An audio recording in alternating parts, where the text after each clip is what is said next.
Salut, bienvenue sur Gaijin Concept.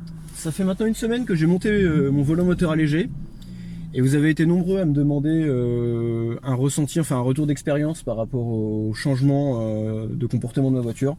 Donc j'ai décidé de faire une petite vidéo où on va se balader un petit peu et je vais essayer de faire 2-3 accélérations pour vous montrer les différences et vous expliquer peut-être les avantages et les inconvénients du volant moteur allégé à la place du bimasse.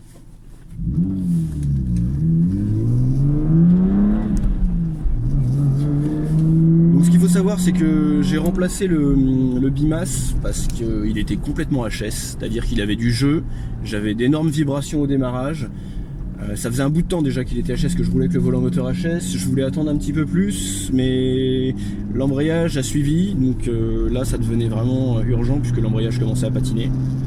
Donc j'ai commandé un volant moteur sur eBay Angleterre à un vendeur qui s'appelle Squint. C'est une personne qui est spécialisée dans l'IS200.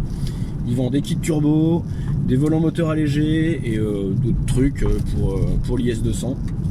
Je vous mettrai les liens dans la description si vous voulez aller voir. Le volant moteur coûte 460 livres. Ça nous fait un peu plus de 500 € là, avec le taux de change actuel. Et côté embrayage, j'ai mis un embrayage d'origine parce que je me sers de la Lexus comme d'un daily et je voulais pas d'un embrayage trop ferme qui me fatigue à rouler tous les jours. Tiens, là il y a une entrée de 4 voies, on va pouvoir accélérer un peu.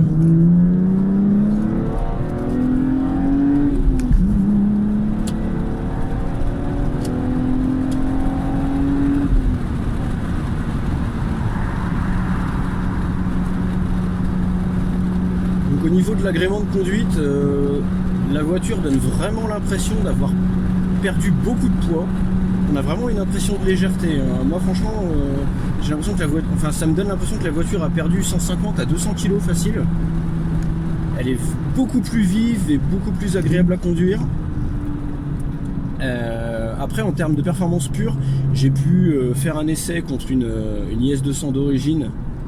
Donc en faisant un départ lancé à 4000 tours, en poussant 1, 2, 3, 4, donc vraiment en poussant tous les rapports à fond, à partir de 4000 tours, il n'y a franchement pas de différence. Les deux voitures marchent pareil, que ce soit avec le bimasse d'origine ou avec le volant moteur allégé. Par contre, à mon avis, là où il y a un gain, c'est au niveau des bas régimes et du milieu de plage à peu près, parce que vraiment, on sent qu'il y a beaucoup moins d'inertie et que le moteur rechigne moins à monter dans les tours.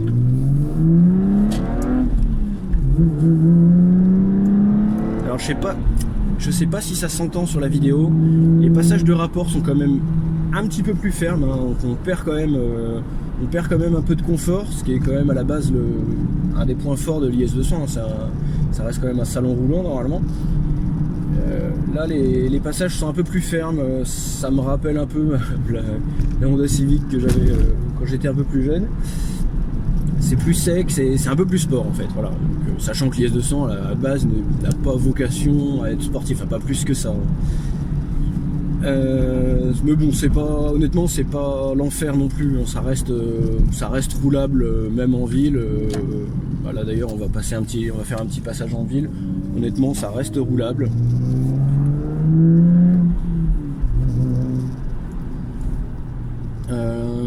Au niveau allègement, on est passé d'un volant moteur donc bimasse d'origine qui faisait 12,9 kg.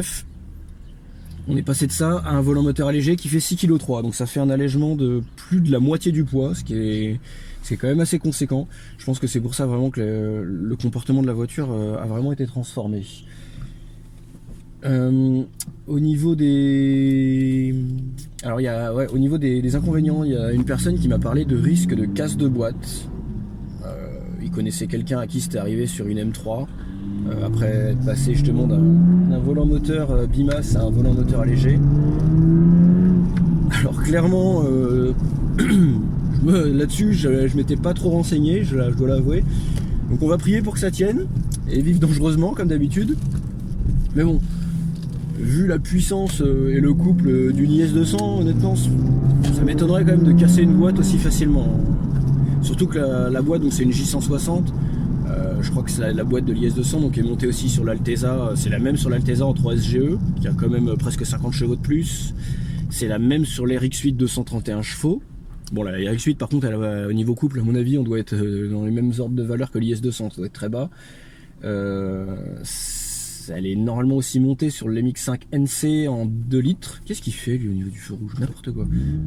Elle est montée sur le MX5 et il me semble même que la boîte est montée sur S15. Mais alors ça c'est à vérifier et peut-être que les internes sont différents parce que quand même une S15 là on n'est plus du tout dans la même gamme de puissance et de couple. Après je sais quoi, l'S15 a une boîte 6 qui se rapproche de celle-ci, je sais pas si c'est exactement la même. En tout cas oui, pour RX8 et MX5 Alteza, ça j'en suis quasiment sûr, c'est la même boîte, il y a juste la cloche qui change. Et je suis pas sûr qu'il soit en bimasse, il faudrait me le confirmer dans les commentaires, mais je suis pas sûr qu'une RX8 Performance, ils y mettent un volant moteur bimasse de 50 kg comme là-dessus pour le confort. Hein. Parce que la RX8 elle a pas vocation à être confortable plus que ça. Donc bon, si vous voulez savoir si ça tient, bah suivez la chaîne. Si ça casse, je le mettrai sur ma chaîne YouTube dans quelques mois. Sachant que bon, je fais du drift avec la voiture, donc si ça casse, ça va arriver vite. Ça va arriver très vite à mon avis. Sinon, j'ai remarqué quand même, on a niveau confort pareil, on a un léger bruit de boîte en dessous de 2500 tours. Je vais essayer de démarrer doucement pour vous montrer.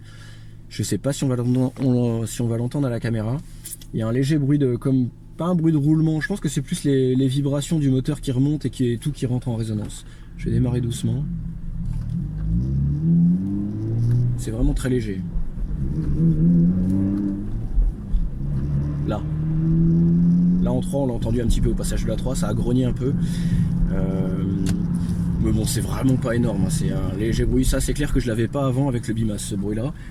Il n'est pas apparu au fur et à mesure, il est vraiment apparu juste après le montage du volomoteur allégé. Donc la boîte s'est pas cassée instantanément. Donc, pour moi c'est vraiment un bruit de vibration, je pense, qui remonte et tout qui rentre en résonance, puisque le volomoteur allégé amorti doit moins amortir, surtout vu son poids, il doit moins encaisser les vibrations du moteur.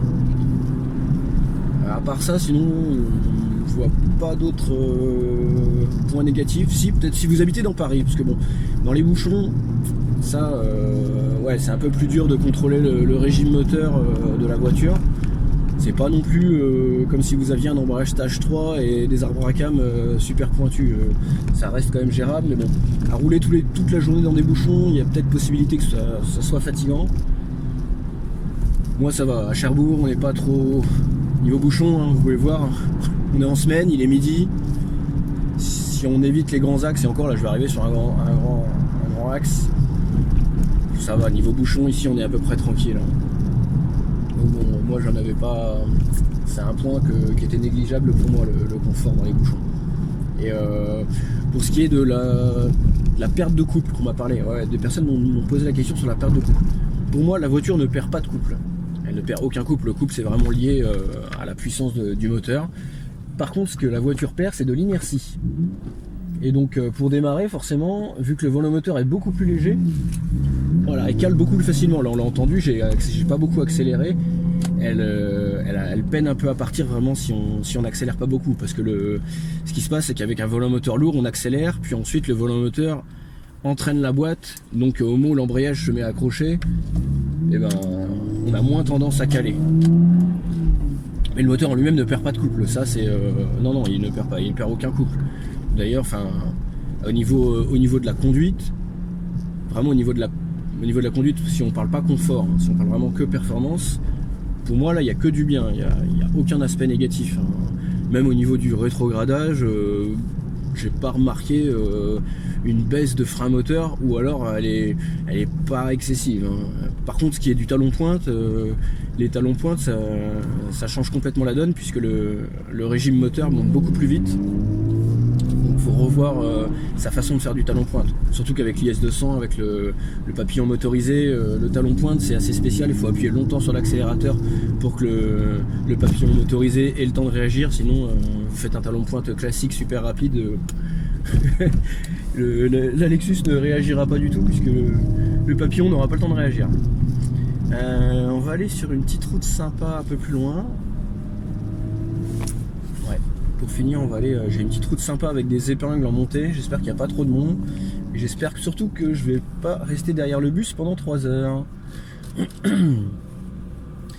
Sinon, qu'est-ce que j'aurais pu oublier de vous dire? Casse de boîte, j'en ai parlé. Ouais, le poids aussi, j'en ai parlé. Si jamais vous avez des questions, de toute façon, faut pas hésiter. Vous voulez poser-les dans les commentaires, j'essaierai d'y répondre. Bon, je suis pas toujours présent, donc je répondrai peut-être pas forcément du tac au tac sur les commentaires, mais j'essaierai de répondre à toutes les questions possibles. Squint, donc le vendeur, c'est pas le seul à vendre, il n'a pas le monopole des volants moteurs allégés. Il y a d'autres vendeurs, il y a Crest Motorsport en Angleterre qui en vend aussi. Et il y a June au Japon. Là par contre, donc Crest Motorsport, ils ont une page Facebook. Je connais pas, je sais pas s'ils ont un magasin eBay. Ils ont une page Facebook, je vous la mettrai en commentaire aussi parce qu'ils vendent pareil. Ils vendent volant moteur allégé, ils vendent kit compresseur pour IS200, kit turbo, je sais plus s'ils vendent. Mais pareil, ils sont comme Squint, c'est un de leurs concurrents. Ils sont spécialisés dans l'IS200. Ils vendent pas mal de pièces assez sympas, même un kit d'adaptation pour monter la boîte d'origine sur un V8. Alors honnêtement, je sais pas si ça tiendra longtemps, puisque la boîte est pas non plus indestructible, mais bon, c'est assez rare pour le noter. Ils ont fait un kit pour adapter un V8 dessus. Donc je mets ça en commentaire. Et pour le volant moteur June, j'essaierai de vous le trouver. Je pense qu'il doit être trouvable sur Nengun ou des choses comme ça, sur des sites où il y a vraiment de la pièce japonaise. Parce que sur eBay, le volant June, je l'ai pas trouvé. Donc, là, il est quand même beaucoup plus dur à trouver. Après, on peut tabler sur une qualité peut-être supérieure au niveau du June, qui est vraiment une marque japonaise connue depuis longtemps. Pour ce qui est du volant Squint et Crest Motorsport, c'est des Anglais qui les font faire. Honnêtement, je sais pas trop où. Donc niveau qualité, on n'a pas trop de recul encore là-dessus. Pareil, si jamais j'ai un problème, j'en parlerai sur la chaîne pour éviter de vous faire acheter des trucs qui ne tiennent pas. Bon, on arrive sur ma petite route sympa, en espérant qu'il n'y ait personne. C'est bien, là ça va être en montée, ça va vous permettre de vous montrer un peu l'accélération de la voiture, parce que là ça monte vraiment dur, hein. Je sais pas si ça se voit à la vidéo.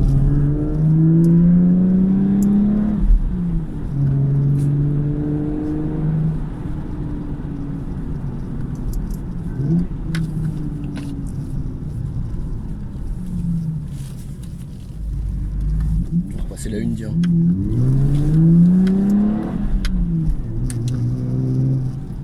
Je suis même obligé de repasser la une dans les épingles, je pense. Ouais.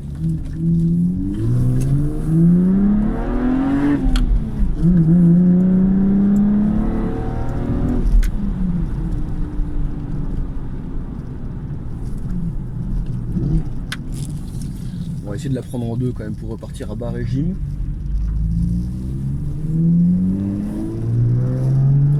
Ça repart quand même, pour moi ça repart mieux qu'avec le volant d'origine.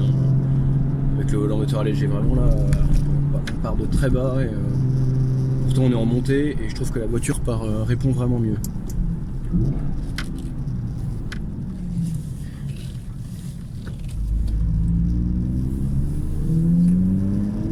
Pareil, là on a entendu un petit peu le léger bruit de boîte, je sais pas si ça s'entend la vidéo, c'est vraiment léger honnêtement, c'est un léger bruit. Après c'est possible que ma boîte en ait un coup, parce qu'honnêtement ma voiture a pris plein de clutch kick à la dernière sortie. Vu que je fais du drift avec sur circuit, donc c'est possible que ma boîte en ait un coup. Après ça, je suis pas à l'abri de ça. Et on arrive sur les hauteurs de Cherbourg. Bon, moi je pense que j'ai tout dit.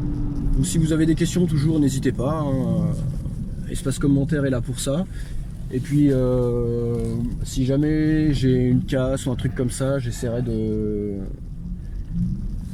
comment ça de vous en parler rapidement pour éviter de vous faire acheter des trucs. Si jamais j'ai dit des bêtises, n'hésitez pas aussi à le dire dans les commentaires, hein. Je suis pas non plus je suis pas la science infuse, hein. Donc voilà. Hop.